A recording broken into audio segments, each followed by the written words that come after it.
Yo, yo. Hey, what's going on? What up, dude? Nothing much. Sun. Yeah.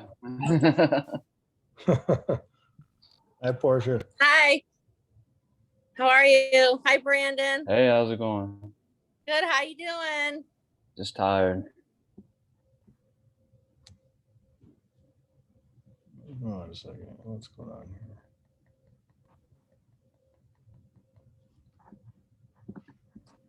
You guys are still there, right? Yeah. All right. Keeps on saying it keeps signing me out, but it's not signing me out. I don't know what's going on here.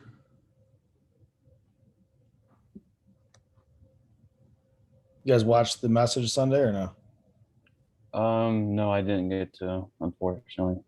I'm gonna have to watch it tonight. Yeah, I'll send it to. Did I send it to the email? You sent it through the text. Oh, okay. All right. It was all a dream. Yep. Always a dream. Day walking during the day. What? During the day, during the sleep, it's all a dream. It's all a dream. It's all a dream.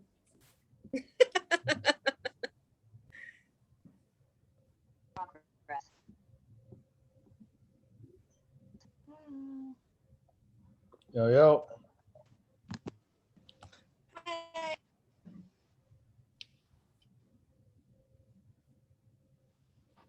How's everyone?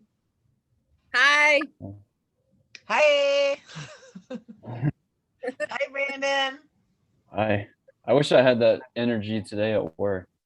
Well, you got a pin. You got some kind of award, didn't you? Or a pin already? You've been there like a minute. I've been there 3 months, but Wow. yeah. Hi, Christine. Hi guys. Yo, yo. Hi. How is everyone? Excellent. Yay. Christine, I sent you that message that said, "Was that your intended voice?" For some reason, the first did you do something with that, or was that just my computer? It's the a first time voiceover. It's Oh, a it was. voiceover, so it's I not was my like, voice. that is so weird. The heck? Yeah. So yeah, it was like it's a voiceover, so it's like a guy's voice, right? But I just thought it was funny. Yeah, it was freaking. It was like I didn't know if my computer broke or what the hell happened. She's like, "What just happened to my computer?" Like, this is I'm crazy. dying. I'm dying. Oh my gosh. So Brandon, what'd you get your award for? Yeah. For customer service. For excellent customer service. So Obviously. You just walking up and anointing people like straight up. no, like at work we have to, ask, first did you find everything all right? And then we go through all the spill and all that, and then we have to at the end we say, there's a survey at the bottom, Yeah. fill it out for a $500 gift card. And I don't know if anybody's actually won $500, but how long are your receipts normal or they're they're pretty Are they long. like the CVS receipts where you can like make yourself a mummy costume? Not that long. But okay. We just have to, all the way at the bottom is a circle. Yeah, and circle it and all that. So a bunch of people filled them out and said good things about me, so that's why I got that. It's awesome. Send us a bunch of receipts. We'll fill them out all the time for you. I'm sorry? Just send us a bunch of receipts. We'll keep filling them out for you. I wish I could. You'll be the general manager by the end of the month. I don't want that job. Oh my gosh. All right, well, I think Alex is probably going to join in here, and then maybe my friend Chris, but we'll see. Anyway, we'll get going because obviously, like we said, we always record it. But I was asking Portia and Brian if they got time to watch the service on Sunday. Did you see it, Christine? I didn't. I was actually planning on going in person, and then I was like beat, and I then I was too busy. So I have not watched it yet, but I can't wait to watch it. Well, Yeah. Was it good? here's the good news. I join every live on Sundays, and there's a link thing, a Zoom thing we do before, a bunch of us, and then I join the chat on YouTube with it. Good news is this past Sunday was they're not going to do the Zoom anymore. They're pushing hard for live and back opening churches Nice. again. So they got the $1 Million Theater.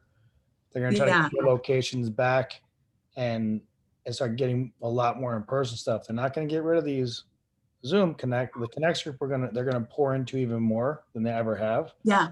But as far as church goes, the good news is they're starting to make the comeback of in-person. So hopefully that means, not too long down the road that maybe Arizona will see the gathering again. So that's good news. They're in person again in LA, and they're really pushing, and that's where they want to go. But the Connect groups, after our first initial meeting when I flew out there and we're getting ready for season 2, we had so many more people step up and lead a group. But even since then, they've added 3 more pages of leaders to add. So it's been the Connect group thing has been phenomenal. It was just this small thing when churches were open. And it took a while to get it going, like even these, but so many more people stepped up. There's so many now. There's just pages and pages of interest groups and different discussion groups. And it's really cool to see people stepping up and out of their own skin and being comfortable with taking lead for their community and trying to build community. So super That's so excited. cool. Yeah. But anyway, so the topic was, he's talking about your wildest dreams and they can come true. And the title, "It Was All a Dream," as we all know, just stimulates the childhood of age of Biggie Smalls rapping it. All that. Yeah. And I think what I wanted to bring up about that, because that brings up a lot, especially if you're in an age bracket, that song right away. Like you just say those words and you start singing the rest of the song. I mean, it's there. But I thought that was interesting about that. If you've listened to Biggie Smalls a lot and you listen to a lot of his music over the time he was an artist, in that song, he is speaking about the fact that when he grew up as a kid, those were only unreachable dreams.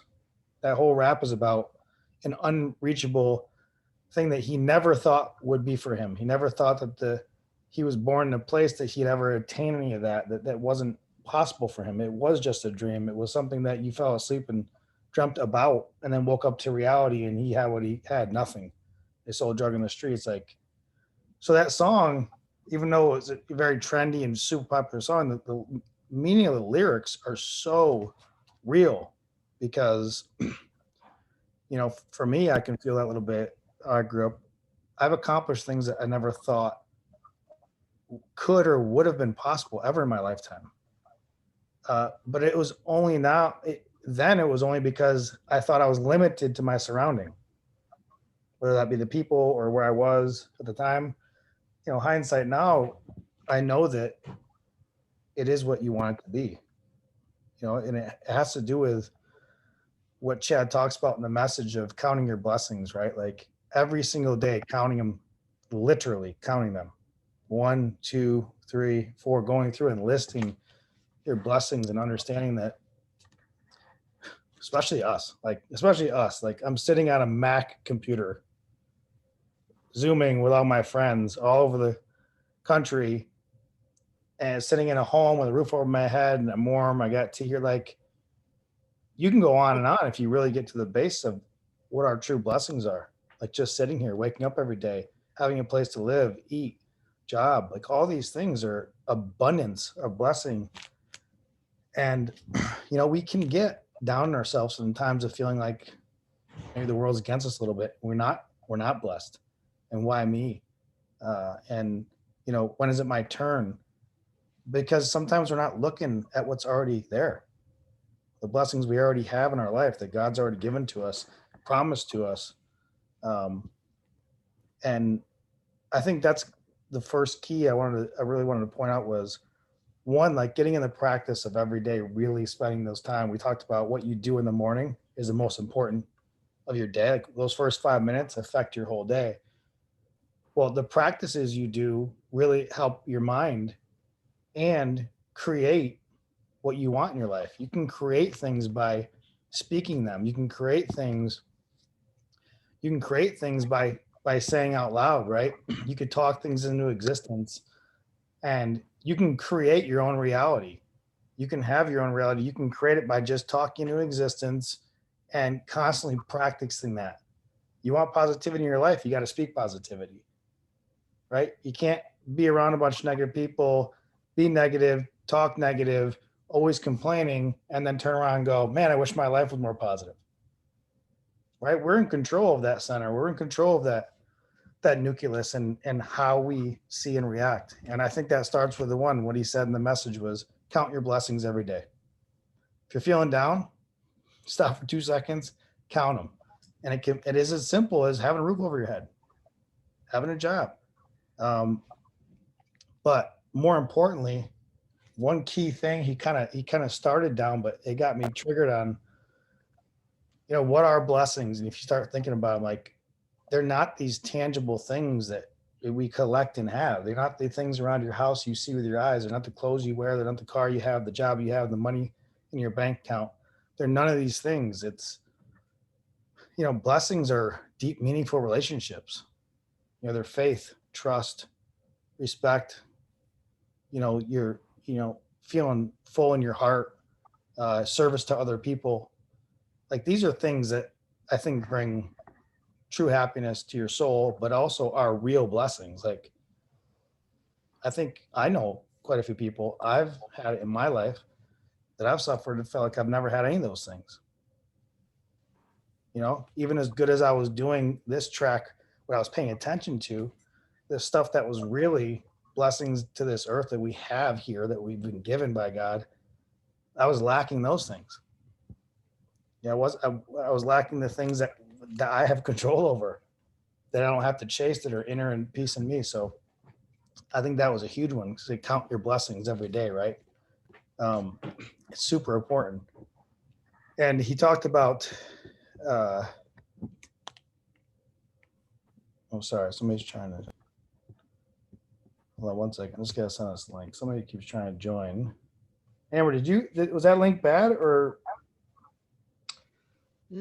I don't know. The link through your Instagram did not work for me. I had to put the meeting code and the password in today for some reason. All But right, it usually does work. I understand that. Hopefully you can get on. Okay. So anyway, talking about striving for like deep, meaningful relationships, things that are the blessings that, count, that aren't the tangible things, the static, the physical possessions. But also like things like, self-worth, getting rid of judgment of others, the freedom of your soul, stripping fear, having abundance in your heart, these things, like breaking down walls of what I call like socially formed anxieties. It's not a coincidence that more people are suffering from all forms of anxiety, than maybe when we grew up. It's not just a coincidence. There's a lot more going on. There's a lot more things where we get access to more people and see more things. A lot more information is coming in and out of us. We witness a lot more every day. I get to see you guys. We get to see each other from other parts of the country. Like just in the short period of time that I grew up, there's none of that. Like no phone on you. It's like you left the house, you came back to eat. You didn't come back to eat, you died. It's pretty simple. Like you played until you couldn't play anymore, until you're hungry and you go home. And there wasn't so much stimulus and maybe comparison even.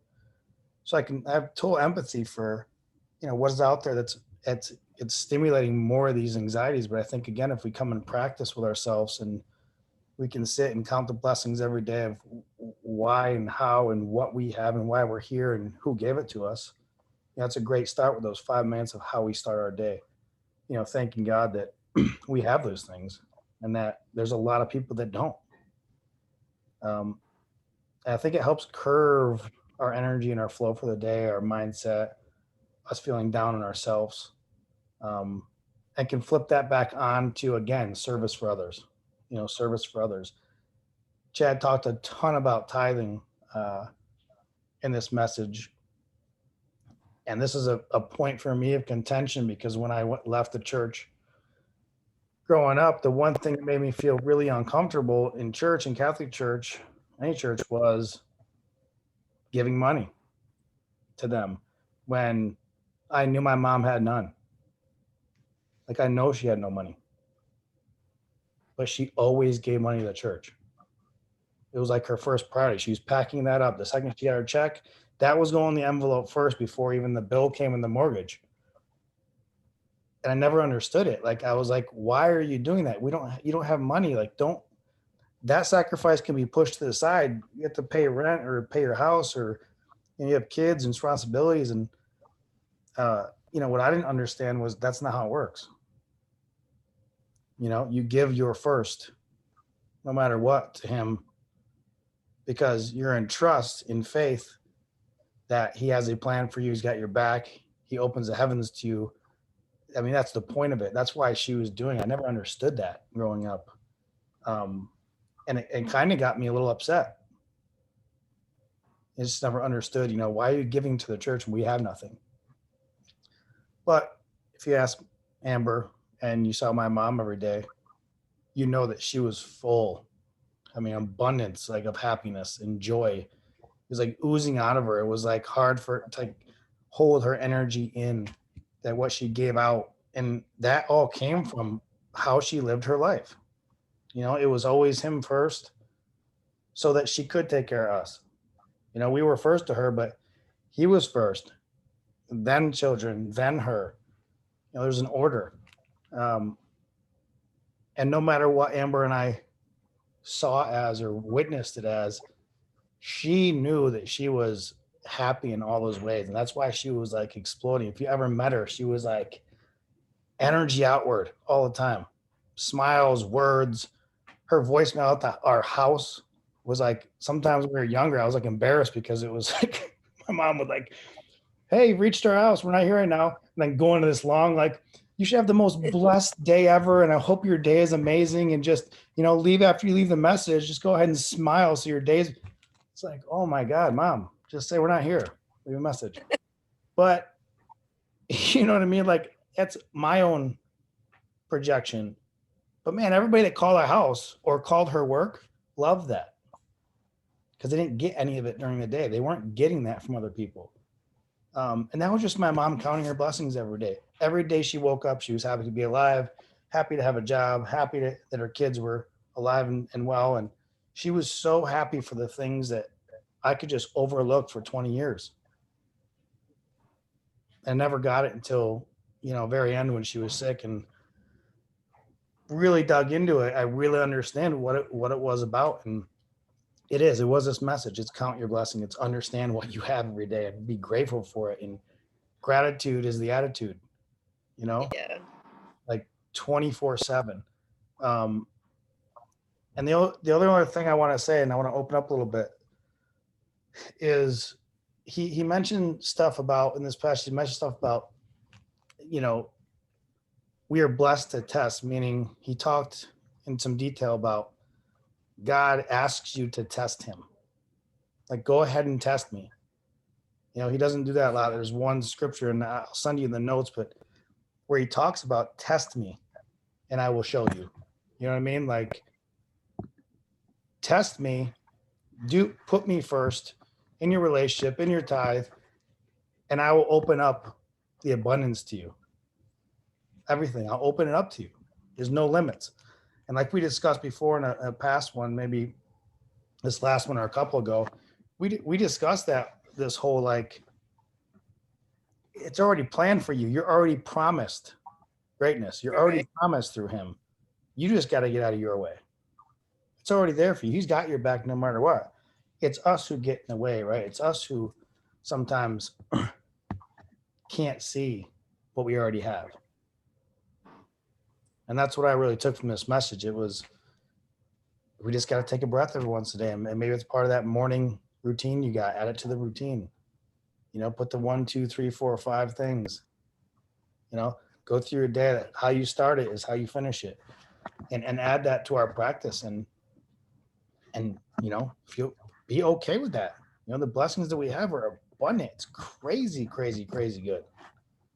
Like we're crazy, crazy blessed. These 6, 7 screens I see right here, collectively, we could do anything.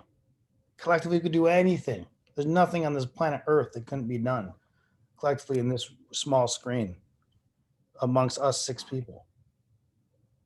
7 billion people need to know that.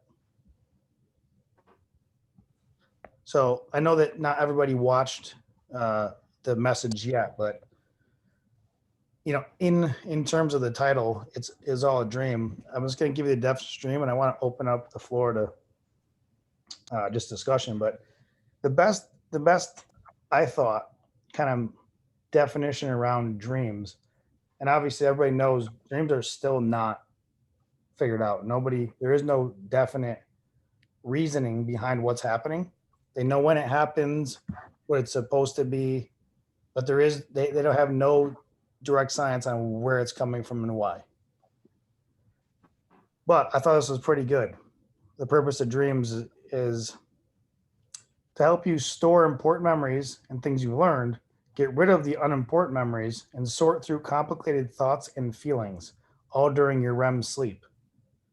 So what a cool little thing. Like, it's almost like shut your computer off, plug it in the wall, wake up tomorrow, it's fully restored. It's going to do its updates and charge to full battery. I think that's essentially what is happening in dreams. I mean, a lot of people say it's what you do when you walk through the day of your life. That's where dreams come from. Your walking day. Sometimes you see those people in your dreams and you wonder why. I'm a believer sometimes when I see people in my dreams that I need to reach out to them. That they're in my dream because they need something. So I have that. I come from more of that belief. I believe if somebody's in it, they were there for a reason, because I didn't see him that day. Maybe I saw him on Instagram or scrolling, or it doesn't matter. If I see it and it's in a dream, something's happening.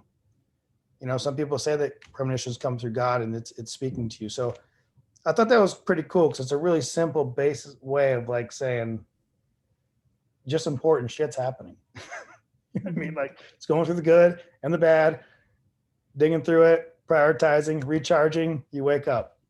And you're only doing that during your full REM. Right.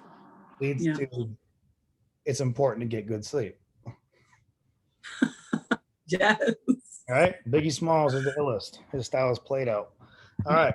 Open it up. Anybody want to talk? Anybody want to talk about dreams? Blessings? I want to talk about blessings. Can I just talk about blessings for a second? Do it. Because like, I love what you said. And I kick myself for the fact that I haven't watched the message yet, because I know that Chad probably has some great nuggets there. So I'm going to go watch it as soon as we hang up. But so growing up in an impoverished community in Mexico, right? Because of my parents' work, the one thing that really stood out to me and stands out in my memory is how people with nothing, okay, with like these homes that were made of cardboard and like dirt floor, were so incredibly grateful and appreciative of what they had. And you'd look at them and you're like, but hold on a minute, like, you don't even have a toilet, like you have a hole in the ground. You don't even have like a solid roof, but you have that cardboard stops the rain from hitting you. So like that kind of like shifted my perspective, right? And like, as a teenager, I was a jerk. Like I was not appreciative, but like stepping into being an adult and moving through things now in retrospect, I look back and I'm like, wow, like, what would it be like to live with that kind of gratitude, right? To see every single thing that happens to us, every single thing, the good, the bad, the ugly, is a blessing. So just kind of wanted to mention that, because we are so incredibly blessed, like you said. And I was in the car with my kids earlier, and Sean, my son, goes, you know, Mom, we're really rich. And like, I'm not rich. Okay. I was like, what do you mean, buddy? And he's like, well, we get to live in a house. And like, he's 7, right? And I'm like, yeah, what do you think about that? He's like, I think it's great. He goes, Yeah. we're so blessed. And he goes, not a lot of people get to live in a house. Not everybody gets to live in a house. A lot of people can afford it. And he goes, not to say, this is what the kicker was for me. And I think that, and this is the thing where sometimes blessings only get tied to finances. But he goes, not to say that only money is the only thing that matters. He goes, because, and I recorded him. I think I was gonna post it on my story and I forgot. He goes, I was like, what do you mean? He's like, well, love and God and helping people matters more. And I was just like, wow, because then we can count those as blessings too, right? Cool. The love that we're surrounded by. Skills. And yeah, so Keep anyway. Keep him that way. Yeah. Right. Keep his lens sharp. That is exactly what it is though. When you see or you're around or who you're around, he's learning Right. from you already being through it, right? The way you speak is obviously where this is coming from, and he's learning the right way. That's amazing. But it's beautiful how like a child can can see see that. that. You're rich. What'd you say? What did you ask him? Where all the money? What do you mean we're rich? Did you find money? I know. I was just like, we are? Like, I was driving and I like did one of those, like, we are? Huh? Where'd this come from? Like, did you win the lotto? Like, Well, that's such a great example of exactly perspective hitting you in the face. yeah. Everybody can do an exercise and look around your place where you live and count anything in the house that you have more than one of. Light switches. Amber all the time when she's washing dishes, she goes, I swear to God, I'm gonna throw away everything besides one fork, one knife, one spoon, one plate. When you're done with it, wash it. And that's her uses it. Right. Right. She has a million forks. And So not a million stupid, people come because then over. you use all the forks. It's like, Yeah. why? You know? Yeah. Never Christine, complain about doing it. yeah, Yes. I love what you said. And, to your point, so like 3 things on 3 points. One, when you said that, I was already thinking that as far as dreams go, like we're living out our mothers and fathers and grandparents' dreams in ways. We're living beyond their dreams because the kinds of leaps that we were willing to take were so far beyond the boundaries of their own personal security and their own personal safety. But then generations before that, they got on a boat not knowing anything about a country they were going to for 3 or 4 weeks to start over. Like, I'm not doing that. I'm not getting on a ship with no internet and for like 3 weeks I don't die of like botulism just to get to another country that might be better, but who knows? Like, we don't even know for sure because we can't watch it on TV. Like, right? Talk about. So I think it's, when I think about dreams, I really think about like mom's dreams and how you and I get to live out things that she may have been too fearful or because God helped her to lay down a foundation so that we could then live out our dreams, which is to teach and to lead and to share and to be of service and a model of love. The other thing to your point, Christine, is I was thinking about like my time in Hawaii. When I got there, and I didn't understand because I grew up in America in this blessed, entitled kind of culture.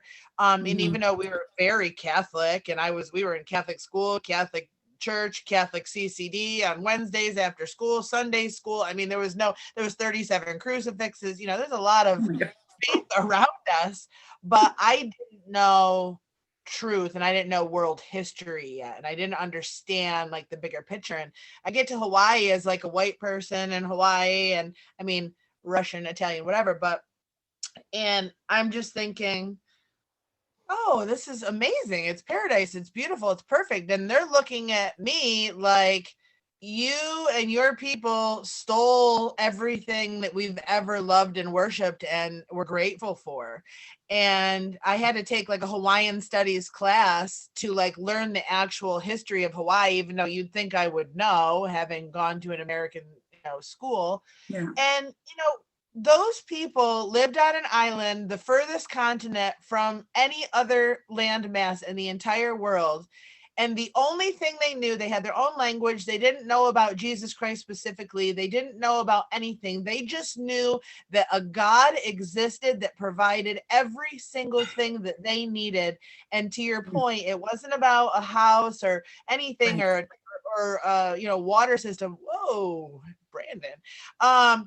It was about fire. It was about water. It was about fish. It was about clean air. It was about community. It was about grandmas. It was about aunties and respect and love and all those things that we always strip it down to every single week. So I just thought that was so awesome, and it's not until the Western world comes in, which sometimes they antiquate as the devil, to come in and then teach us to look at new things. And even in my book, I write a whole part that I wasn't sure when I first started to write the book. I wanted to call it Nailed to the Cross, because I felt like that's what I was doing my mom her whole life, because I was so mad about my personal teenage circumstances and not seeing the gratitudes like Michael was saying. And I kind of went through all of the commandments, and I was like, how funny that we shouldn't, what do they say? False idols, worship false idols. And yet every single thing in American culture is some kind of idealism. Like you're looking at a thing, whether it's a TV or money or a movie star or a whatever, right, as something we're supposed to worship, something we're supposed to compare ourselves to, all these things. And it's just really, really interesting when you strip it down. It always comes down, especially with this group, to the same exact things. It's the simple things. It's, our basic needs being met. Sorry that took so long. No, okay. It was beautiful though. Thanks, Yeah, Amber. I love it. It's what everybody keeps saying, right? Perspective. It needs a moment of it for us to realize it. And there's moments over and over throughout our life, and it has to keep happening because we do get used to. We get used to it until something pulls us back or drags us back, or we experience it physically when we travel, or a kid says something in the back seat. And we're like, what? Like something has to happen sometimes because we're so this way. Go forward. And like I said, how many of something do you have? What do you actually need? Yeah. Why don't you feel blessed? Right. What are some of the questions you can ask yourself and understand that? Why don't you feel blessed? Instead of, okay, it's count our blessings, write it down, but then go ahead and ask yourself, why don't you feel blessed on days? I think it's a bigger question. Why don't you feel blessed? Like, what is it? Is it false expectations? Are you setting your standards wrong? Are you not putting God first? You think you are, but you're putting yourself first? I mean, there's a lot going on there in that one question. I think we have to ask ourselves every day is, what are our blessings? But also, why don't we feel blessed on days? Right. What is it? So, can I chime in real quick? Like, because you're saying that, and there was one really quick thing that I forgot to mention, and that the whole point of mentioning what Sean said was that what if we chose to take a step back and look at things like a child, right? Right. And get that wonder again, because the world has jaded us, right?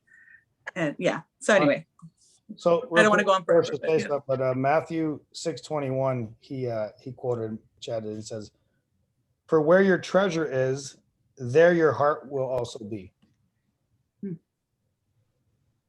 Right. So he's talking about putting him first. Right. Place your heart in the right place, you will be in the right place. Right? If you invest in the right thing, you invest your heart and your time into the right things, you will be in the right place. And that richness has nothing to do with money and everything to do with faith. Right. Exactly. These are words that are used based on money, but they're not. They're always used based on money, but they actually have nothing to do with money. Rich happiness, successful, meaningfulness, blessings. These come in the form of inner peace in the soul and heart and faith and trust and deep relationships and meaningful relationships and ultimate trust of God, watching your back.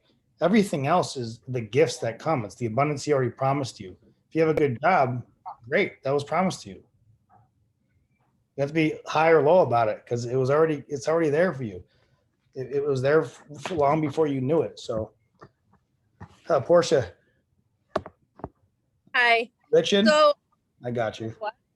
Okay, I see you in there. here. Okay, so I listened. Yeah, that's funny, right? I love I listened to Chad yesterday, and what I took away from it, like he talked a lot about the giving and the tithing, right? Yeah. So and having that faith in giving, because like a lot of people don't want to give because they're in this position where they feel like they can't give, kind of like similar to your mom, you know. But so I think when we are giving is a measurement, it's putting our faith, when we see that faith in God, we'll see that if we have that trust in his ability, he will provide the abundant blessings that we need. So it says in the Bible, if I give away all I have, and if I deliver up my body to be burned, but have not love, I gain nothing. Each one must give as he has decided in his heart, not reluctantly or under compulsion, for God loves a cheerful giver, right? So I love that. So when we give with a willing heart, God will assure us that our giving should be rooted in the love. So blessed are the cheerful givers, and God loves a cheerful giver, but not one who doesn't know why they're giving or doesn't care why they're giving. They're just giving to give. And we can only give away, if we can only give away all we own and even give up our own lives. But if love is not our primary motivation for giving, it is an empty gift. So it says in the Bible that God will graciously provide us everything we need, not so that we are content with our material comforts, but that we are further equipped to do even more good works. And so like to me, I'm getting to the point. Listen, to me, that's like, okay, so we can say when good people make good money, they can do good things, right? If they want to. But we have to remember money, it's not everything, but it's also, it's not the evil, but it's the love of money and the possessions, like we talked about. Like everyone has way too much of something, everything. Like we live with way too many things. But I think that's good, but I think this is better. So when we remember that it's not just about our treasure or the money that we can give, but if we go back and we are everything that we can give. God created us. So we are like this multi-dimensional being that we always talk about. And this is including us giving our passions and our talents and our time and everything outside of that material world, this 3D world, or all of the possessions. We don't have to give anything other than who we are. So this amazing person who we were created to be, and do that. And so we are used to these gifts that have already received from God to serve others. We can use that, and faithfully through that, God will give us the grace in all of his forms. So it says one more thing in the Bible. It says, for God so loved the world. What? The 23 seconds. Oh, okay. So God so loved the world gave. He would do well to remember that we are saved because our God generously gave. As his children, we are called to be the light of the world. So I think it's just coming back to the trust that we trust in God. I love it. I love the work you put in every week to this, because I know that because you send me messages during the week about it. So I know that you put a lot into it, and I appreciate you that. Appreciate you doing that. We have less than 1 minute left. I'm just going to leave you with the Malachi, where he says, test me. He says, test me in this, says the Lord Almighty, and see if I will not throw open the floodgates of heaven and pour out so much blessing that there will not be room enough to store it. Anybody have too much stuff in storage? Anybody had too much stuff in storage? Anybody moved more than once? And like, why do I have all this stuff? Right. That's what he's talking about. The abundance that he will give you is more than you can ever store or need to. So just want to leave you with that. I love you guys. Appreciate you guys coming. And like I said, every other Monday, we'll see you again next Monday for the regular, and then ZOE again the following. Appreciate you all. God bless. Love you. Love I you. love y'all.